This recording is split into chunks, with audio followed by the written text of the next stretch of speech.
I sincerely thank the League of Women Voters for providing this forum for all of us to be further educated on what I believe is the most important issue that we all will vote on, certainly in my lifetime in the history of Huntington, because it's going to affect how we're governed going forward. I love this town and have worked most of my life in many organizations I've been involved with to try and have the people look at the town as a whole, not as its individual hamlets, not as its special interest areas, but to look at what's good for the best of the town. In our Leadership Huntington program, we call this trusteeship. All of us looking to the future and working out what we want to get out of the town and what do we want the town to be 10 years out in the future, 20 years out in the future. We call that trusteeship. It's what we like to refer to planting a tree, even though you know you may never sit under the shade of it.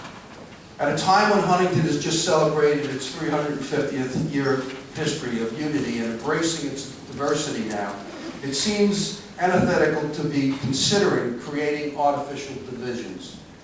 Huntington is not broke, and yet the proponents of this change have allowed this important issue to be voted on at a most inopportune time to, I believe, serve their own called democratic initiative and at considerable cost to us, the taxpayers, during these difficult economic times. The proponents of the ward system also constantly refer to the town of Brookhaven as a somewhat ideal example of a town that now has a ward system that they say is working for them. The town of Huntington is not the town of Brookhaven.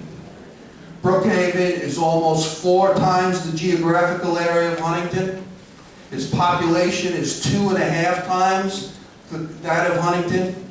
Brookhaven has a long history of political corruption and has pockets of minority populations that have not had representation. In many ways, it was broken. Huntington is much smaller geographically and by population. It does not have a history of corruption. And a few years ago, like I said before, I had the good sense to elect a member of the minority community to the town council. We are a much more homogeneous town. Our elected officials over the years, both Democrats and Republicans, have managed its finances to produce the lowest tax increases and the highest bond ratings in all of Long Island. Huntington, once again, is not broken. I ask you all to please not fracture it down by splitting up this town of ours into 4 separate sections, whose boundaries we have no idea at all where they'll be, and which will, I believe, negatively affect how we are governed and the access we have to all our elected officials.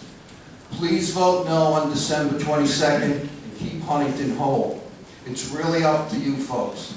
To quote a local newspaper, it's a bad idea that steals away the power of the electorate under false pretenses. Thank you.